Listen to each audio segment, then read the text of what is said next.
Hey, real talk for a second. How many times have you replayed a conversation in your head, word for word, thinking you said something stupid, and then you spend the next 3 days analyzing every single word choice? Oh my God, yes. And the worst part is, nobody else was even thinking about it. They've completely moved on. Exactly. But your brain? Your brain is like, let's dissect this moment for eternity. Today, we're talking about something that's probably costing you sleep, peace, and sanity. We're diving deep into how to stop overthinking your life. You're not broken, you're just stuck. And we're here to help you get unstuck. So stick around. Welcome to Talk, Learn, Teach. Hey everyone, Marcus here. And I'm Priya. If you're new around here, please, and I mean this genuinely, hit that subscribe button. We put out content every single week about real-life struggles, English learning, and how to actually navigate the messy parts of being human. So subscribe, share this with someone who needs to hear it, and let's get into today's episode. Because honestly, if you're someone who overthinks, and let's be real, most of us are, this episode might literally change how you approach your own mind. Not to be dramatic, but it could. Okay, so let me start with a question. Priya, when was the last time you overthought something? And I'm talking like really went down the rabbit hole. Oh, wow. Last week, actually, I had a job interview and it went fine. It genuinely went fine. But after I left, my brain started doing this thing where it was like, wait, when they asked that question about teamwork, did I give a good enough answer? Should I have mentioned that project? Did I talk too much? Was I too quiet? And before I knew it, I had invented like 6 different versions of how badly I performed. But the interview actually went fine. It went fine. They called me the next day with an offer. Right? So your brain created this entire fictional disaster that never happened. Exactly. And I lost a whole night of sleep over it. Like, genuinely, I was lying in bed, tossing and turning, replaying the moment. That's such a perfect example, because that's what overthinking really is. It's not thinking, it's not problem solving or being careful or analytical. It's your brain taking a situation and spinning it into different versions of worst-case scenarios, and none of them are even real. It feels real, though. That's the thing. When you're in it, it feels completely real. Like your brain is convinced that something bad happened or will happen. Right. And here's what's wild. Your body actually responds to that fake scenario. Your heart races, your palms get sweaty, you can't sleep. Your nervous system is reacting to something that only exists in your imagination. Which is actually kind of genius in a weird way. Like, our bodies are literally designed to protect us from threats. But the problem is our brains can't tell the difference between a real threat and an imagined one. Boom, that's the key. So when you're lying in bed replaying that interview, your brain is genuinely believing you're in danger. It's treating that made-up scenario like it's an actual problem you need to solve. But you can't solve an imaginary problem. That's why you end up going in circles. Going in circles, going in circles, going in circles. Like a broken record. So if it's so pointless, why do we do it? Like, why is our brain wired to overthink in the first place? Great question. I think there are actually multiple reasons. Let me throw one out there. I think a lot of it comes from control. We overthink because we're trying to anticipate every possible outcome so we can be prepared. Oh, that makes sense. Like, if I think about every bad thing that could happen, then I won't be surprised by it. Exactly. It's like a twisted version of problem solving. Your brain thinks, if I just worry about this enough, if I just think about it hard enough, then I can prevent the bad thing from happening. But that's not how reality works. Not at all. In fact, I'd argue it's the opposite. Overthinking actually takes you further away from being prepared because you're wasting all your mental energy on scenarios that don't exist, instead of actually preparing for the real moment. So with my interview, instead of reviewing what I actually did well or thinking about how to prepare better for the next one, I was just drowning in made-up criticism. Right. And another thing is fear. A lot of overthinking comes from fear. Fear of failure, fear of rejection, fear of being judged. So your brain keeps replaying the moment to try and figure out, how badly did I fail? How much does everyone hate me now? Oh, wow. I never thought of it like that. Like my brain was literally trying to protect me from the pain of rejection by rejecting myself first? That's actually really insightful. Yeah, that's another piece of it. If you reject yourself first, then at least you have some control over the pain, right? The rejection isn't coming as a surprise. That's depressing. It is, but also, once you understand why you're doing it, you can start to untangle it. And there's also the social media piece. Oh my God, yes. The comparison trap. Because now you can see what everyone else is doing all the time. Like you're scrolling and you see someone's promotion, someone's vacation, someone's engagement announcement, and suddenly your brain is like, why isn't that me? What am I doing wrong? And then you start overthinking your own choices, your own career path, your own life. Exactly. Social media is like fertilizer for overthinking. It feeds it. It makes it grow like crazy. So it's not just our brains being weird, there are actual environmental factors making it worse. Exactly. And that's actually helpful to know because it means you can do something about it. I want to talk about the actual impact, though, because overthinking isn't just annoying, it actually affects your life in real ways. For sure. I had a friend, let me tell you about him. His name is Dev. Dev is incredibly smart, super talented, great at his job, but he overthinks everything. And I mean everything. Like what? Like, he'd send an email to his boss and then spend the next 3 hours worried that he came across wrong. He wouldn't speak up in meetings because he was overthinking what everyone would think of his idea. He'd go to social events and then replay every conversation for weeks, convinced he said something weird. That sounds exhausting. It was exhausting. And the thing is, Dev was holding himself back. He was so caught up in his own head that he wasn't actually living his life. He was missing opportunities because he was too busy replaying the past or imagining the future. Did anything change for him? Yeah, actually. Dev had this moment where someone gave him feedback about a project, and instead of spiraling, he just paused. And he asked himself, is this feedback actually critical, or am I making it bigger than it is? And he realized he was making it bigger. The feedback was constructive, it was helpful, but because of his overthinking, he was hearing it as a personal attack. So what did he do? He started working with a therapist and he started practicing something called thought checking. Like when he'd catch himself overthinking, he'd ask, is this true? Do I actually know this is true? Or am I assuming? And did that help?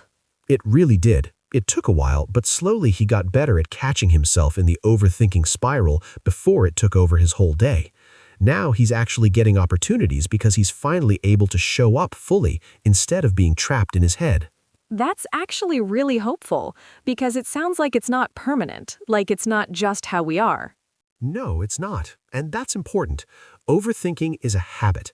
It's a pattern your brain has learned. And like any habit, you can change it. I want to dig deeper into where this comes from, though, because I feel like some people overthink way more than others. Like, why is that? So this is interesting. I think a lot of it comes down to your history. Like if you grew up in an environment where there was uncertainty or instability, your brain learned to anticipate problems. It's like your brain is trying to protect you by thinking through everything. Oh, so it's not a weakness. It's actually your brain being protective. Exactly. It's a protective mechanism that sometimes backfires. Like if you had a parent who was unpredictable or an environment that felt chaotic, your brain learned, I need to be ready for anything. I need to think through all possibilities. And that works sometimes, right? It keeps you safe. But it also exhausts you. Yeah, and it keeps you trapped, because no amount of thinking can actually control an unpredictable world. You can think all you want, but you can't prevent every bad thing from happening. So it's like your brain is trying to solve an unsolvable problem. That's exactly what it is. And the more you think about it, the more complicated it becomes. It's like you're trying to solve a puzzle, but you keep adding more pieces instead of actually figuring it out. Which would explain why the overthinking never actually resolves anything. Right. You finish one worry cycle, and immediately your brain starts another one. You go from, what if I said something weird, to, what if they think I'm incompetent, to, what if I never get promoted, to, what if I lose my job? And suddenly you're catastrophizing. I do that. I literally do that. We all do. The thing is, once you recognize the pattern, you can start breaking it. Okay, so you've convinced me that overthinking is pointless. Now tell me how to stop doing it. All right, first thing, you have to accept that you can't think your way out of this. Your brain is the problem, so you can't use your brain to fix it. Wait, what? I know that sounds weird, but hear me out. Overthinking happens in your mind, so if you try to think your way out of it, you're just overthinking about your overthinking. You're adding another layer to the spiral. So we need to use something other than thinking. Exactly. We need to interrupt the pattern. One way to do that is through your body. Like if your brain is caught in a thought loop, your body can break the pattern. How? Through movement, through breathing, through sensation. When you feel yourself starting to overthink, get up, go for a walk. Feel your feet on the ground. Splash cold water on your face. Do something that brings you into the present moment instead of letting your brain stay in the future or the past. Oh, that makes sense. Because if you're noticing your feet on the ground, you can't be thinking about your job interview from 2 weeks ago. Exactly. Your brain can only focus on one thing at a time, really. So if you give it something to focus on in the present, a smell, a taste, a sensation, it can't also be spiraling about what might happen next. What else? Naming it. This is really simple but really powerful. When you catch yourself overthinking, just say it out loud. There it is again. That's my overthinking brain. That's not reality. That's just my fear talking.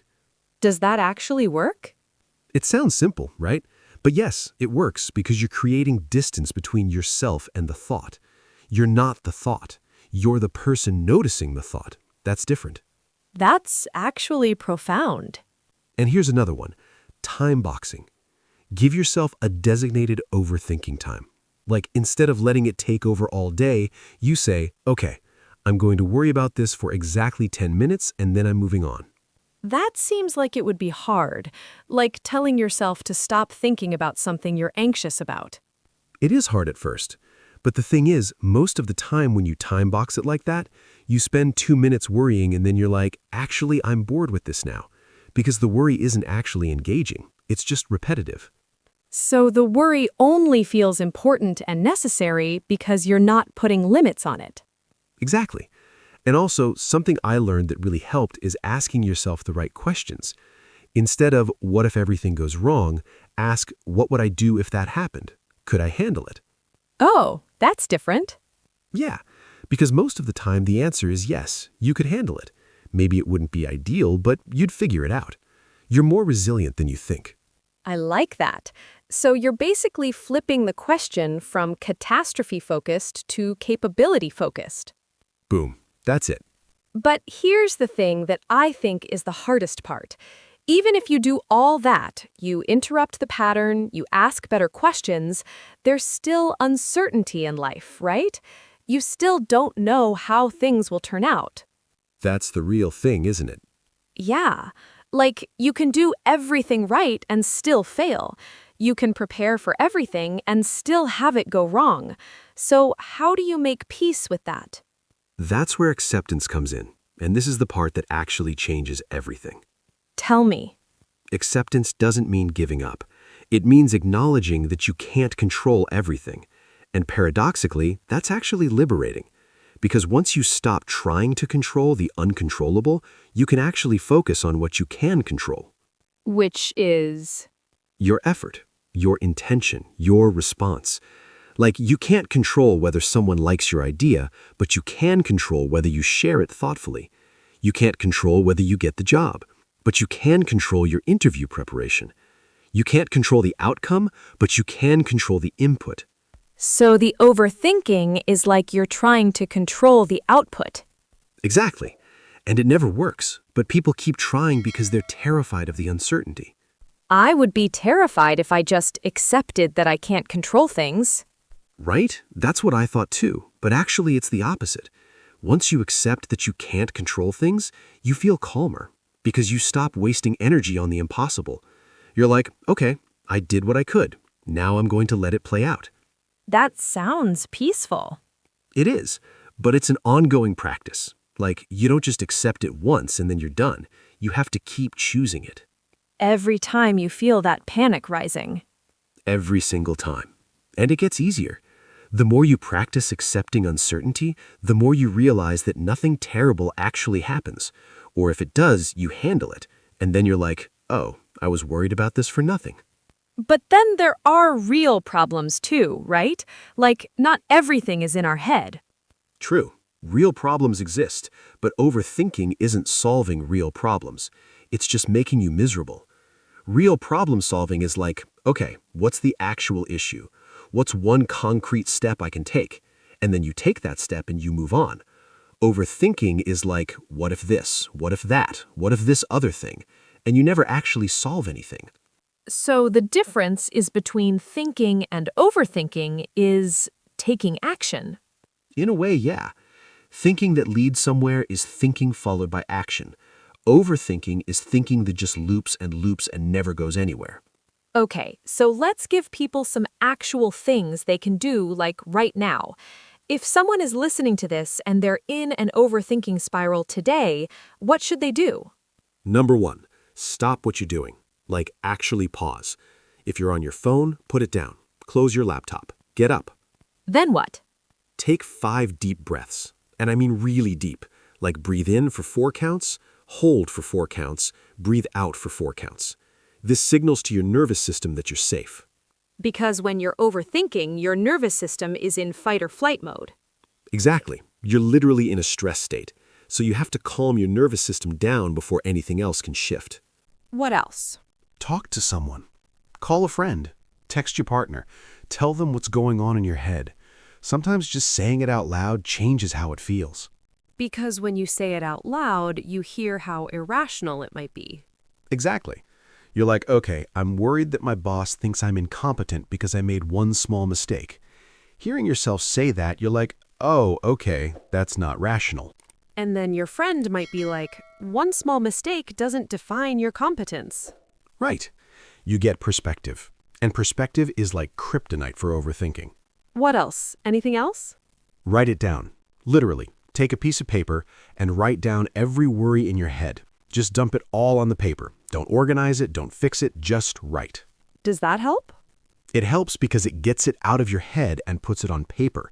And suddenly it's not this amorphous blob of anxiety. It's just words. And words are less scary than feelings. And once it's written down, you can look at it and be like, is this real? Is this true? Exactly. And you can separate the legitimate concerns from the catastrophizing. I like that. That's concrete. Oh, and one more thing. Move. Like actually move your body. Go for a run, do some yoga, dance around your kitchen, literally anything that gets your body moving. Exercise is it's like magic for your brain. Because exercise releases endorphins.